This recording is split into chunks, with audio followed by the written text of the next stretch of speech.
you know, 2009, the last time they won their way into the tournament, got to the semifinals, but they are playing very well, a very smart game, and Brock showing some nerves, but they've got a tremendous coaching staff, a lot of tradition and history at this Brock team. You know the Badgers are going to come back, and they're already starting to push the pace. They take the ball off the opening faceoff here in the second half, and Jake Nyhouse runs it up into the offensive zone, and now they're going to set up, and you know they'll be methodical. You know that Brock will battle back. Really key stretch here for the Excalibur to keep doing the things they're doing. You can't be like, whoa, we can play with these guys and change anything. You got to just, all the things, the cuts. I mean, they've been so active off ball in the offensive zone, and that's really what's helped them, because they've had guys doing a lot of work to create space for themselves, and then somebody cuts open, and they're just getting passes and burying them. Well, and they're doing a great job with the possession of the ball, too. Like you said, when the one guy's battling with it, he's like, at one point he swam through 2 or 3 people and was able to get the pass off to get their nice first goal. So great strip by Jake Venton, but Brock works to get the ball back, and then they throw a pass that gets away. Nice hustle there by Barassa to get it back. Jake Venton, part of the Peterborough Junior C Lakers that won the Ontario Championship this past year. A few of those guys on this club. He's a veteran defensive presence there, and he is here as well. Brock running around the outside. Brandon Slade with the ball. You can see Trent paying attention to him. Cole Murduff, they're all Canadian defenders, standing right with Brandon Slade. It's 3-on-3, and they will be aware of where he is at all times, him and Connor Ham. Well, you can't blame them, Stephen. We were watching the warm-up beforehand, and we watched Brandon Slade get a couple shots off, and it's just a rocket. He can rip it high, he can bounce it low. He's very aware of where the holes are, and he gets the ball there in a hurry.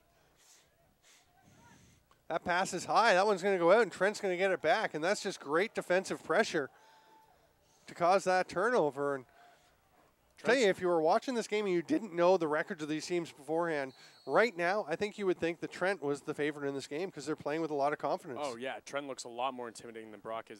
I think they've caused Brock already in coming into the second quarter to throw the ball away 4 or 5 times, just to an open space where nobody was, and they're really applying the pressure.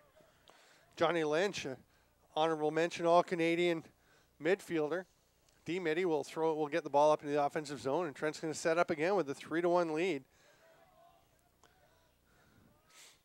And you know they're going to keep doing the same thing. They've been patient. They've been waiting for things to develop, probing, but they're going to keep attacking. They are not going to be happy with a 2-goal lead. You know that because, for one thing, we talked about Brandon Slade and Connor Ham.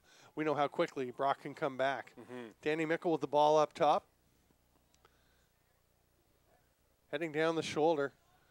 Pushed nicely out of the way by Cole Martin. He's going to start a dodge from behind the net. Martin stays with him, pushes him wide.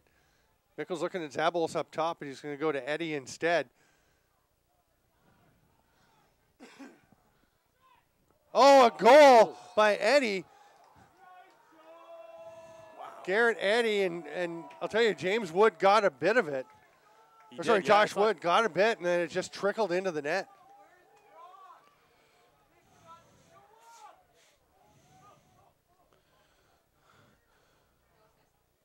Interesting, because Zabolos was open up top, but they waited. He went and just set a bit of a pick, and that is well outside. That's about 25, 30 feet away that shot comes from, and just off the stick of Josh Wood. And then it's 4-1 Trent, and we talked about how much their confidence grew in the first quarter. They look like they believe in themselves. Oh yeah, they're on top of the world right now. They're not letting Brock get close to their net, and they're applying all the pressure on Wood down in their offensive zone. Yeah. And Wood on that last shot, he for sure thought he had a hold of that, but he was mistaken. The key, of course, for Trent is going to be when they give up a goal or a couple of goals to this potent Brock offense, how do they respond? Because it's going to happen. You know they're not going to hold them to 1 the rest of the game. Yeah, and you know, even if Brock scores 1 or 2 more, like Trent's just got to keep with them and know that they're outplaying Brock right now, so they're able to continue to do it if they put themselves to it. Murduff rebuffs Slade, gets a little bit of help from Armstrong. He manages to get the pass off. Nice job, gets it back. There's a shot from outside. That one's well wide by Aaron Walker.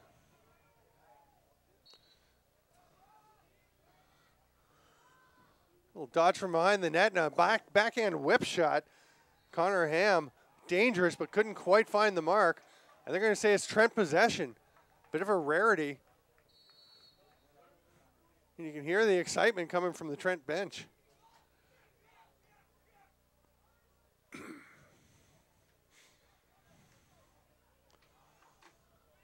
There's Johnny Lynch again running the ball up into the offensive zone.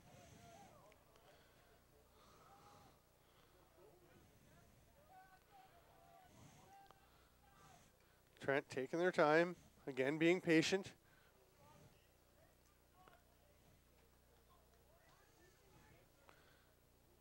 Little fake to the net, pass the ball back out. Matt Smith gets it going around the top. Wainman with the ball. Zach Wainman with the green head on his stick. Watched by Martin. Martin way up high. He's going to slip back in as Trent cuts towards the net. There's a cutter. Can't quite accept the pass. Trent's really showing right now why they're allowed to be here. They're going hard after those ground balls. Yeah. Eh? I mean, that was a nice cut down the middle. Easy. Opportunity there for Matt Smith. He just couldn't accept the pass, but Trent is hard on those ground balls. And right now, I mean, they're outplaying Brock. They're also outworking Brock. And yeah. You know the Badgers are going to want to regroup. And you kind of wonder at some point if they're going to if Brock will take a timeout. With the way they're playing right now, you think they would, so their coach could kind of give them a little pep talk and have them get back into it so they just got to be making more sound movements when they go and with the ball. And there's a shot well wide. Trent's going to get possession back. Justin Kennedy, the head coach of the Badgers. And, I mean, he knows what he's doing. This team is, has been very successful for a long time. Of course, the Badgers, the most wins in Baggataway Cup history, 18 championships over the years. It's unbelievable. Again, none since 2009, which began a string. I believe that was the one that began the string of 5 different champions in 5 years.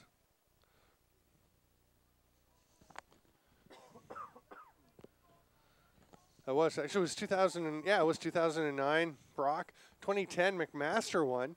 2011 was Bishops right here at home. 2012, McGill. And then 2013, Guelph. It wasn't until last year that we had a team win again, and it was Guelph going back to back.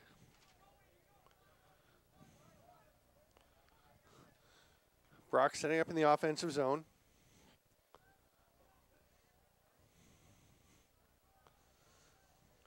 Nick Karam is going to throw it up to the top, where Matt Burris throws the pass down, and again, just a low pass that Connor Ham wasn't able to handle, and you can't really put that one on Ham. That was a ball bouncing right around his feet. That was a poor pass. But again, that's just another time where Brock's just giving the ball away on a sloppy play. Look for a second like Kyle Holton was just going to rip that ball out immediately, but he kind of pulled it back down. He did have someone open for a second, but it would have been a bit of a risky decision. So he pulled it down. Now he makes the pass to the man wide open in the middle. It's Garrett Eddy. And Eddy, we know what he can do with the ball in his stick. And he's just going to run it up. No problem to evade the check. And they'll set up in the offensive zone. Trent leading 4-1. We're almost midway through the second quarter here of the second quarterfinal at the Baggataway Cup. Here on Coulter Field on the campus of Bishops University. What a great facility. I know we said it in the first game, but I'm just loving this place. I mean, it is beautiful. Great field, great buildings. A lot of work done, a lot of time, effort, and money put into upgrading this athletic complex. And the lighting, too, is just perfect. It is. It illuminates everything. You can see where the ball is at all times. Yeah, no problems with visibility here for night games. There's a nice little pass down low. They're going to swing it around to the near side. Zabos is open, shoots, save, and that's a big save by Josh Wood. For him, for his confidence, and also for Brock not to fall behind. And that's going to be a crease violation on Wood just after we're praising him for that. He just kind of stepped into the crease. I mean, you can throw the ball. I was talking earlier. You can throw it into the back of your net, the mesh, and go pick it up. You are allowed to do that once as a goalie, but that's just kind of a strange play. And I mean, he had control of the ball, stepped out of his crease, Mm-hmm. and just pretty much dropped it and stepped back in to pick it up.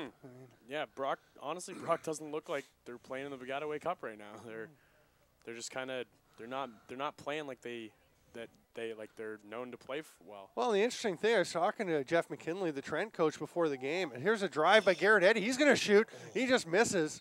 They're going to get possession again. He was saying he believes, they believe their team can play with these guys.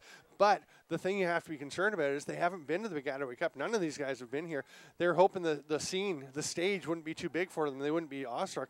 They look anything but. They look poised and calm. And Brock are the ones who are looking like they've got some Baggataway nerves. Mm-hmm. Yeah, Trent's looking like they've been here every single year since they became a team. Garrett Eddy, another He's dodge. fast. The shot just misses. Man, Garrett Eddy has great feet. Oh, yeah, he's quick. That was the second time in a row that he's just blown right by his defender, and his defender's actually fallen trying to catch up to him. He's going to take a break. Actually, let Josh Gilray come out and take his spot. Gilray's going to get the ball as he comes just near midfield.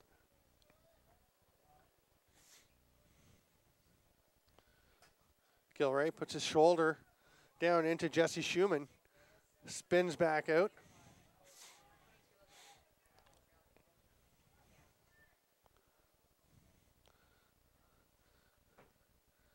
Gilray holding the ball, waiting for something to open up. Just the two of them on the near side. The other four Trent players, or the two on the far side, the four Trent players on the near side of the field, letting him work. Flips it behind him.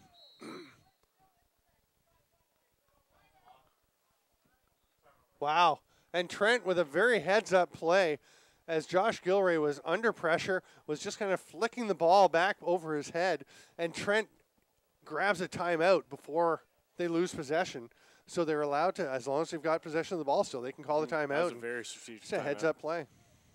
It's going to be able to reset or set them back up to come back into the play after the timeout and have it so that they can probably bring Eddy back out now, and he'll be able to be on the field and be the front or be the top man for them. Oh, he's been excellent for them. 2 goals and an assist for Garrett Eddy,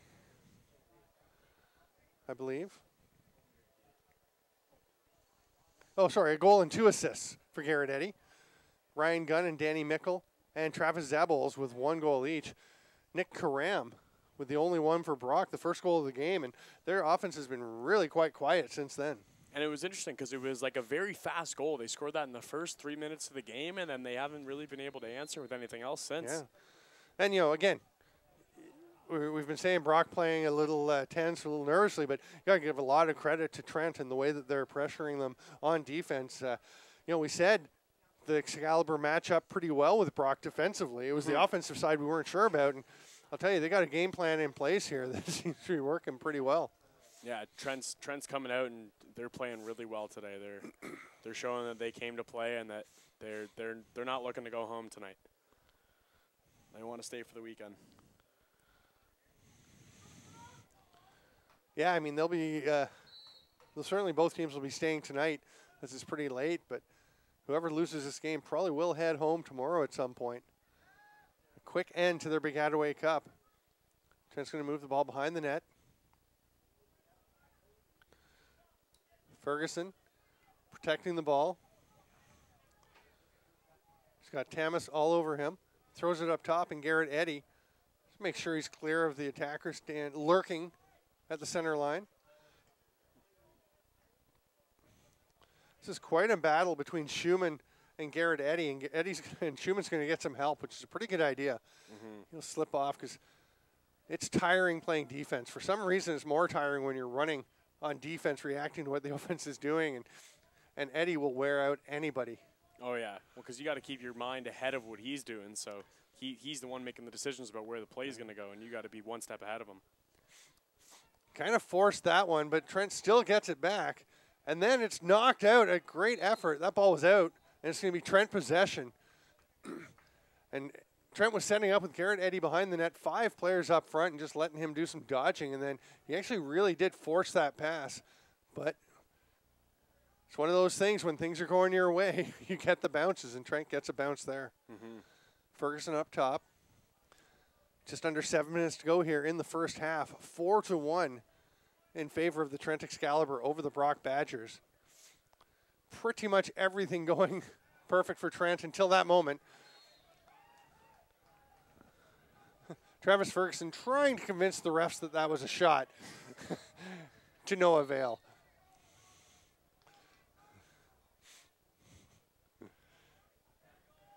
I think if I was a ref, my response would be, if that really was a shot, it was bad enough that you should give up the ball.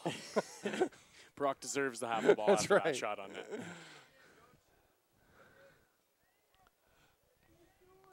Brock taking their time. Josh Wood walking up the field. Ferguson feigning a little pressure.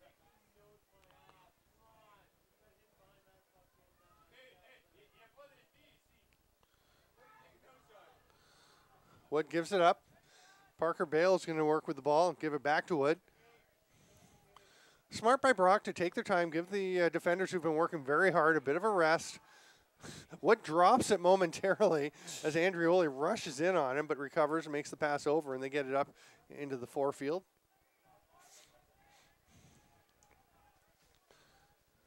Connor Ham just waves to Grayson Houghton to go ahead and run the ball in. Gives it back to Ham, who returns it to Houghton. Actually, sorry, Ham's down in behind.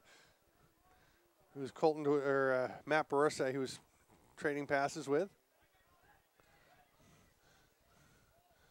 Kyle Moore, watched closely by Ethan Schott.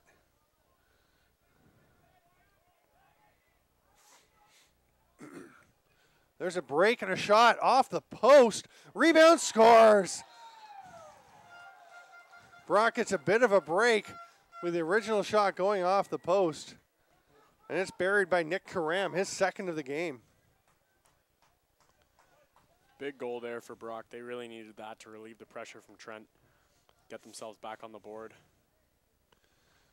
This is just Davis Neal just kind of slips down the outside, gets past the defender, takes that shot, and the break for Brock was that it hit the post and Karam straight out to Nick Karam, who, I mean, you have to take advantage of opportunities when you get a break like that, and he did so, but a little bit of luck for Brock with that ball ringing out right out to him. Nice dodge, though, by Davis Neal, slipping down the shoulder, getting a step on his defender and getting that shot off. Brock gets the ball right back and will try and press their advantage. 4 minutes to go here in the first half. Trent still leads 4-2. We talked about how would Trent respond when Brock got a goal or two. We'll see what happens. Cole Murdoff up really high on Connor Ham, denying him the ball. They don't want him to have possession of the ball, you can tell. So Brock will just go over to the far side.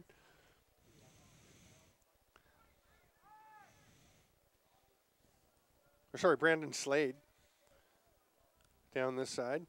Number 3 is Brandon Slade. Cole Murdoff staying with him now. They leave Slade alone over on the back door, and Murdoff immediately turns to see where he is as the ball starts to come over this way. Wow. Nico Baudouin just runs his own guy over, and the ball gets away. Trent will get the ball back, and a bit of a break for the Excalibur this time. Boy, Nico Baudouin packs a wallop when he runs into you, whether you're wearing white or red. He went right through his man there. A little miscommunication on the field. Wasn't sure if he was trying to slip around him for a pick and just got in a little tight, but he nailed him pretty good. It's interesting. The Brock lacrosse helmets out there almost look like old school football helmets with the all white. That's true. Trent up in the offensive zone again. Matt Smith will give it off. Josh Gilray's going to try and create something. Trent looking pretty calm after giving up that goal. Boy, they've been very impressive so far in this game, leading 4-2. You're talking about how Brock has, 19 rookies out on the team this year. Trent's showing off that they have the veteran players on the field right now. There's a pass to the cutter. It's going to get by, and Brock's going to get an edge here in players. They can't quite pick it up cleanly, but they do eventually get it.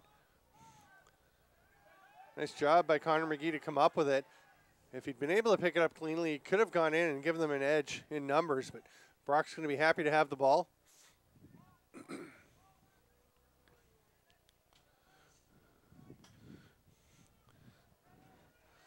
Nick Karam has both the goals. Goes for a trot, leaves the ball there. And the wind's picking back up a little now. You can see some things blowing around on the field. And Brock's going to drive to the net. Oh, great moves. Oh, and then the slash. They're going to get Joe Bedlington saying that he landed the slash on the player who was down on the ground. Excellent effort by Davis Neal, who set up the last goal with that drive down the shoulder.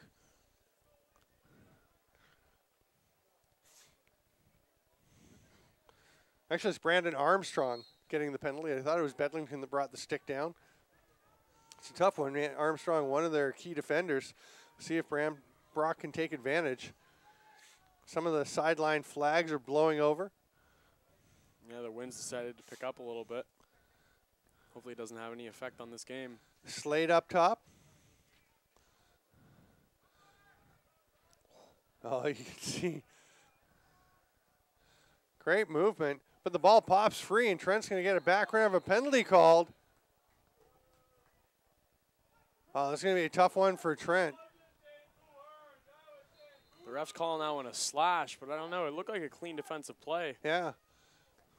The earlier penalty is over, and that's going to be a timeout. 12.6 seconds to go, according to the scoreboard clock. Stadium scoreboard.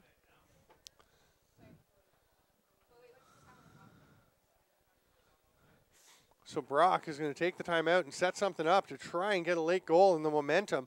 Trent led 4-1. It's now 4-2. It would be huge if Brock can get one here late in the first half. Yeah, it would take away a lot of Trent's momentum going into the second half and really put the pressure on them kind of coming back, because then it would give Brock the momentum. And Brock will be up 2 men. Brandon Armstrong still on the sideline. And Jake Venton has now gone to join him. So Brock will have a huge edge for these final. They put 14 seconds up on the clock.